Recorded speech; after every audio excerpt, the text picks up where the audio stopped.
You want to support Roland Martin Unfiltered? Be sure to join our Bring the Funk fan club. Every dollar that you give to us supports our daily digital show. There's only one daily digital show out here that keeps it black and keep it real as Roland Martin Unfiltered. Support the Roland Martin Unfiltered daily digital show by going to RolandMartinUnfiltered.com. You can make this possible. So, only 6 candidates turned out for the first ever presidential forum on environmental justice at South Carolina State University on Friday night. Yet another HBCU. Issues discussed included lead-contaminated water, food deserts, childhood asthma, and proximity to polluting chemical plants, and how industrial pig farms disproportionately affect low-income communities, tribal nations, and people of color. The participants were Senators Elizabeth Warren and Cory Booker, former member of Congress John Delaney, and Joe Sestak, the billionaire, Tom Steyer, and author Marianne Williamson. Mustafa Santiago Ali was one of the moderators. Did anyone's plan for dealing with these issues stand out to you? There were a number of folks who had some interesting sections of the work that needed to happen. I mean, Cory Booker, Senator Booker, has been working on these issues, and both, in the Senate and also when he was mayor in Newark. And has really put some significant time in there. Elizabeth Warren has a plan that's out there. She's looking to actually put a significant amount of resources to address these issues. Marianne Williamson touches it in a very unique way around sort of spirituality and humanity and some of the other things that are important in the process.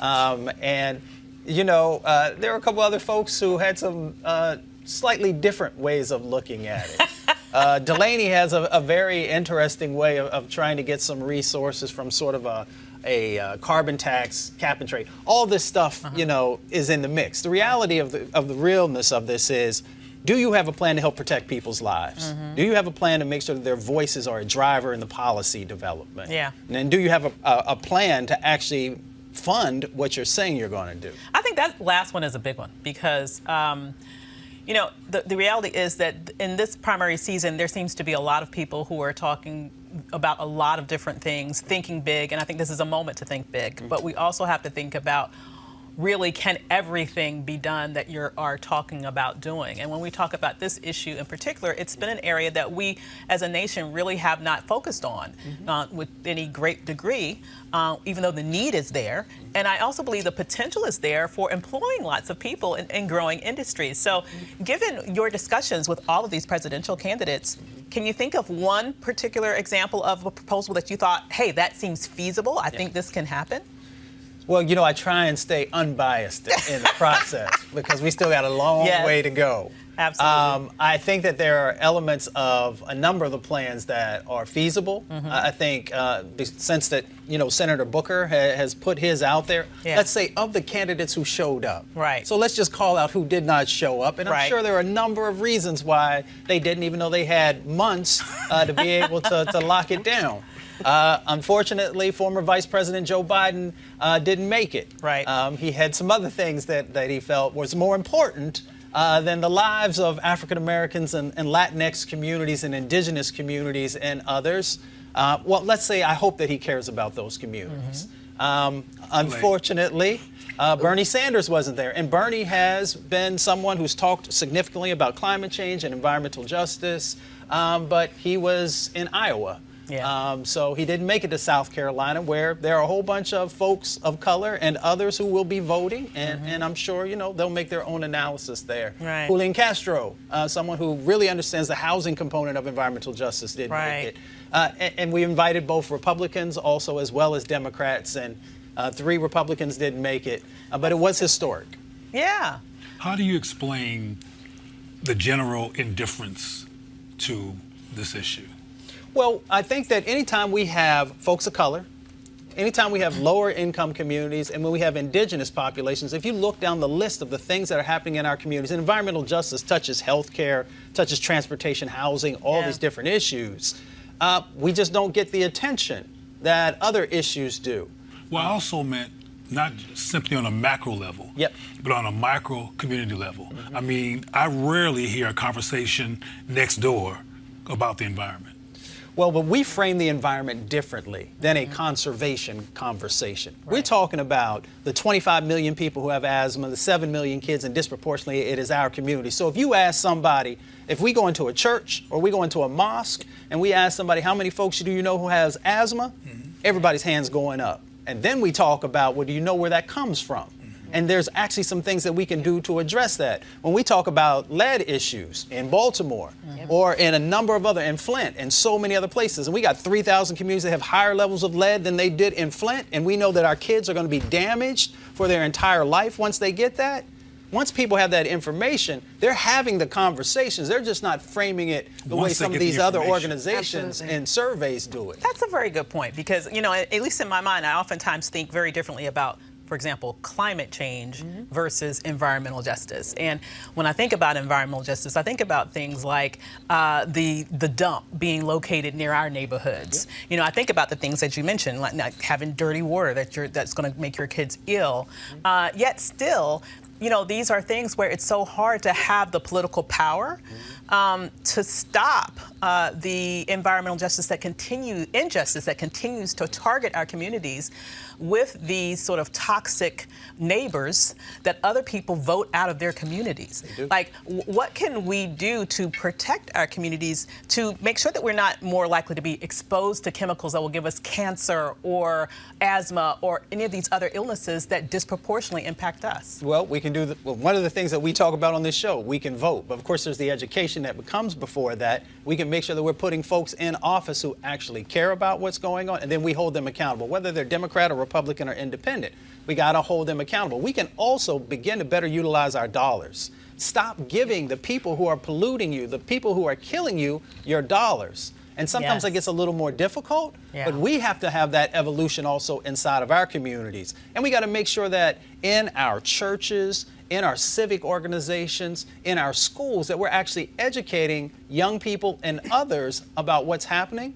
The amazing thing is that younger kids and folks probably who are about 30 or under, environmental justice is a part of their paradigm. Climate change is a part of their paradigm. Right. So, because they grew up seeing Katrina, they grew up seeing what happened in Puerto Rico, they grew up seeing the number of these things that are going on. So they're actually a driver in the process. The environmental justice movement's been going on for 40 years, and that's why it's kind of ironic that this is the first presidential forum ever on this issue. No one will ever be able to have a state race or a federal race again and not be able to make sure that this is a part of what's happening in that space. And the jobs. Well, that's good. That's the last part. That's good news that they're a sign of theoretical progress that the presidential candidates are including this issue, because as I travel across the country, I rarely hear it come up. And a lot of people don't even associate asthma with environmental injustice. They think it's something else. I mean, and even in Flint, Michigan, those people saw brown water for a long time in their lives before the light was shined on it, and they had normalized this as a part of their reality. And I think that people need to unlearn realities that hurt them as part of the work. They're desensitized to think that this is normal. Like, you're talking about this on the presidential level, but I can tell you how it affects us in Baltimore. The city used to track food deserts, but there have become so many food deserts in the city of Baltimore that it's now food challenged priority areas. They've stopped counting that. So in Baltimore, you have more liquor stores and bodegas that may sell a quart of milk in the back of the store, so that you've got the little kid, grandma sending the kid to the store, but they go into the liquor store to get the milk. So it has become okay because the supermarkets don't make money in our communities. Because if we're looking to stretch that dollar, we're not looking for the freshest produce, because we don't always understand the value in that. When I was younger, I used to think canned was just as good as fresh, because it was cheaper. But there's a big difference between the nutritional value in canned, frozen, and fresh. Right. We're not being taught that. We're seeing the after effects of not having that. And in a city like Baltimore, there are folks that really cannot get to a supermarket. You're not getting fresh produce. You're not getting all of these things. And when you can't even eat correctly, you forget the lead in the pipes in all the school buildings. Forget the lead paint. Forget food. You're right. But there's an additional issue that I believe likely affects Baltimore as well. When there has been a major market in the community, the food was not good quality. Right. No. The vegetables, et cetera, didn't look good. They were leaning and stuff. So people left those places and went to the white folks stores. Yes. And so the white people who owned the stores that were in the community claimed that they didn't have a lot of people who were using the stores, so we got rid of it.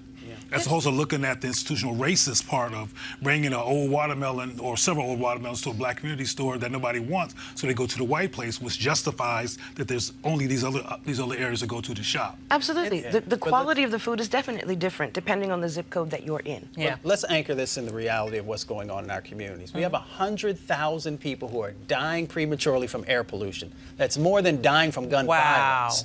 So when we help people to understand that this many people are actually dying, more than are dying from gun violence. Amazing. It gets people's attention, and they have to get focused. And that's why we were blessed. We had the National Black Caucus of state legislators, President Gilda Cobb-Hunter, who actually said this is significant. And they actually helped to sponsor this. And now those black legislators, like the gentleman who was just sitting here, they're now going to start to begin to introduce legislation on the state level, which is important to be able to begin to address some of these issues. And here's the other dynamic. It's not just health that we are being disproportionately impacted. It is also wealth. So when somebody puts a coal-fired power plant in your community, your housing values go down. They put a waste treatment facility, it's going down. We can go down the list of all these things, as you said, that nobody else wants. When they put it in our community, our values go down. Right. Your housing values go down, there's less tax dollars, and all these other dynamics begin to play out. But often these things occur in the daylight. That's why I went back to the issue of people in Flint seeing dirty water. Another issue, which we probably should talk about on another show, is how we see ourselves and how the society has battered our self-concept and has us accepting and tolerating crap that we don't have to tolerate. And when we see them building the sewer dump next door to us that we can smell and it's really there, we have to have simultaneous messages along with consciousness around environmental justice with rediscovering our self-worth. Absolutely. One quick thing I do want to make sure we get to before we have to break. Let's talk a little bit about the jobs that if we were to really focus on this issue in a way that could start to solve these problems, it could create an entirely new economy in this nation. Is that correct? Without a doubt. We often talk about a number of the different examples of place-based work that's already happened. So we don't even have to deal with the theoretical, but we'll touch on this. So like in Spartanburg, South Carolina, right up the street from where we did the event, the community there got a $20,000 grant, leveraged into $300 million in changes. They rebuilt their community. They rebuilt their housing. They rebuilt the community center so they'd have cultural connections between elders and young people in the community. They got 5 healthcare units when before they had to travel seniors had to travel a half an hour to get to healthcare, and that created jobs and gave access to healthcare.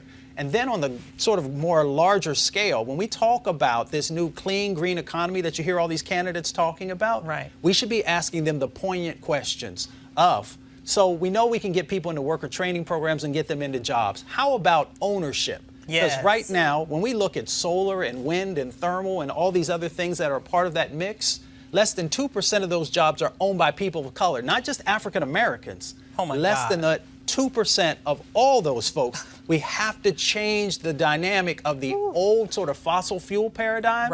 And as we talk about this new green paradigm, we have to make sure there's true equity in that process and that our folks are represented and that we are building wealth through this. Literally, it'll be a multi-trillion-dollar economy. And we got to make sure we get some black in that green. That's what there it is. Get some black in the green. All right, folks, back to our Roland Mark Unfiltered video in just one moment. All right, folks, it's the holiday season. This is when you think about spending time with family and friends. This is also when you count your blessings and support those less fortunate. This year, be a holiday hero and change someone's life forever. Right now, hundreds of thousands of Americans are sitting in jail without being convicted of a crime. Why? Because they lack the financial resources to pay their bail. Now think about it. If you are arrested for any minor offense, you will be taken directly to jail. If you don't have bail money, you will stay there until a court date is scheduled. That could be days, weeks, or even months. Simply put, America's bail system is broken for people of color. Freedom should be free. That's why the Ebony Foundation has partnered with the Bail Project and is sponsoring the Home by the Holiday campaign. The Bail Project has helped bail out thousands of people over the years, and with your help, they plan to get 1,000 people out of jail by New Year's Day. And that, of course, would be a great holiday gift for many families. A donation from you today can change someone's life tomorrow. Now that you know the people of color represent upwards of 90% of the jail population across the country. Now, without bail, nearly 90% of those charged with misdemeanors pled guilty. Now, however, with paid bail, less than 2% receive the jail sentence. Sometimes justice needs just us. To join the fight, you can donate $25, $50 or more to help the Ebony Foundation bring our brothers and sisters home by the holiday. To donate, go to homebytheholiday.com. That's homebytheholiday.com. Now back to your Roland Martin Unfiltered video.